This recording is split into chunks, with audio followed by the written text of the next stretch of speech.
Lady पुलावर या ठिकाणी आलो असता तर या लेडी पुलाचा सोशल मीडियावर व्हिडिओ व्हायरल झाला की या पुलावर खूप मोठ्या प्रमाणात पाणी वाहत होतं आणि मला वाटतं या पुलावरील या नदीवरील जे शेत आहे या शेतामध्ये पाणी त्या ठिकाणी घुसले आणि या शेतातील पूर्ण नुकसान या ठिकाणी झालेलं आहे। तर आज आम्ही या शेलगाव येथील लेंडी पुलावर या ठिकाणी आलो असता तर त्या पुलाला खेळून असलेले जे शेती आहे तर अक्षरशः आपण पाहू शकता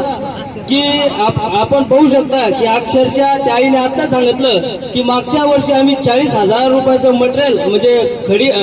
डब्बर या ठिकाणी टाकलं होतं आणि शेताची लेवल या ठिकाणी केली होती, पण या ढगफुटी पावसामुळे पूर्ण माती या शेतीवरील या ठिकाणी वाहून गेलेली आहे। तर फारच दुःख या ठिकाणी वाटतं, कारण सदा हा आणि अडचण जर कोणावर येत असेल तर ती शेतकरी बांधावर येते। प्रत्येक वर्षी शेतकरी प्रत्येक वेळेस पाण्याची वाट पाहतो, पाणी पडत नाही, काही वेळेस पडतो तो इतक्या प्रमाणात पडतो की ज्या शेतकऱ्यांनी जे माल या ठिकाणी पेरलेले असते, लहान मुलांनी या ठिकाणी या मालाला जपलेलं असतं, लाखो रुपये खर्च या शेती मालाला या ठिकाणी शेतकऱ्याने केलेले असते, त्याच्याजवळ पैसे त्या ठिकाणी नसते, पण कोणाकडून उसनवारी घेऊन किंवा खतबीजबाई ही उधारीवर या ठिकाणी आणून या ठिकाणी त्या पिकाची निगराणी करत असतो। तर कुठेतरी तोंडात घास येण्यासारखं पिकं या ठिकाणी झाले होते, पण निसर्गाचा प्रकोप म्हणा की हा तोंडात आलेला घास निसर्गाने या ठिकाणी हिसकावून घेतलेला आहे। तर आता ही आजी या ठिकाणी रडत आहे, त्यांनी सांगितलंय की भाऊ माझा मुलगाही वारलेला आहे, माझा पती त्या ठिकाणी वारलेला आहे, माझी सून आहे आणि लहान लहान 2 मुलं वाटतं। तर एवढं काही असताना पुन्हा आमचं हे शेतीचं नुकसान या ठिकाणी झालेलं आहे, तर तुम्ही आमच्याकडे पहा आणि आम्हाला काहीतरी आर्थिक मदत करण्यासाठी आपण या ठिकाणी प्रयत्न करा। तर आजी मी आपल्या या शेलगाव गावातील सरपंच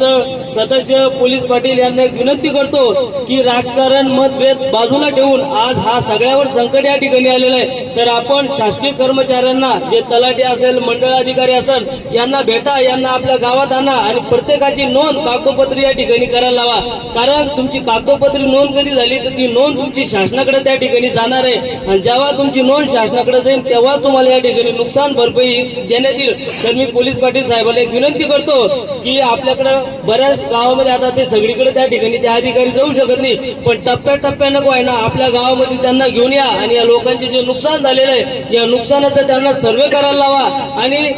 ज्यांना जेवढी होता होईल तेवढी मदत शासनाकडून कशी मिळवता येईल याच्यासाठी आपण सर्वांनी प्रयत्न करा। तर आज या ठिकाणी शेलगावला आलो असता तर खरंच दुःख या ठिकाणी वाटतं, एकीकडे रस्ता या ठिकाणी वाहून गेला, एकीकडे या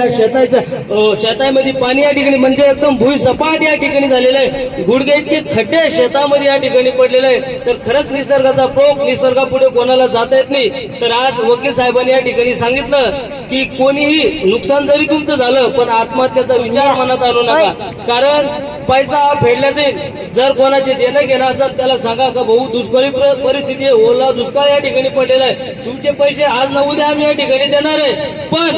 आता सध्या माझ्याकडे पैसे नाही, तू तगादा त्या ठिकाणी लावू नको आणि कोणीही आत्महत्याचा प्रयत्न या ठिकाणी करू नका, कारण लोकांना पाठी ठेवायलाही जागा नाही। तुमचा एक पुण्याची किंमत आज 5 लाख रुपये, तुम्ही कोट्याधीश आहात। जरी या वर्षी तुमच्यासाठी आपल्यासाठी एक ओल्या दुष्काळाचं असलं, आपल्यासाठी नुकसान झालेलं असतं, पण येणारे दिवस आपले जरी हे पावसाळ्याचं पीक आपल्या हातातून गेलं पण आपले येणारे पीक आपण चांगल्या पद्धतीने सर्वांनी मेहनत करून डबल उत्पन्न घेण्यासाठी आपण सर्वांनी प्रयत्न करू। आणि मी आज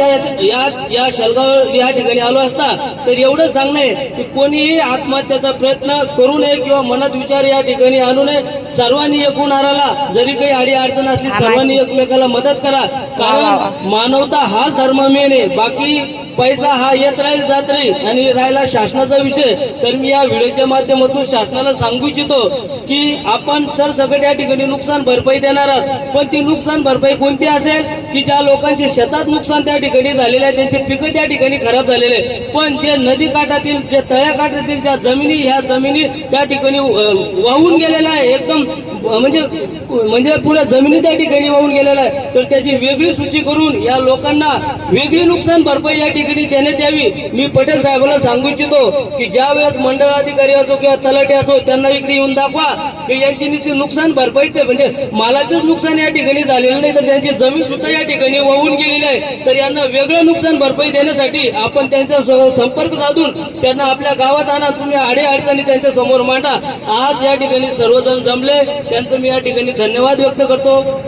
आलेलं संकट आहे, प्रत्येक जोही संकट येतं त्या संकटाला आपण सर्वांनी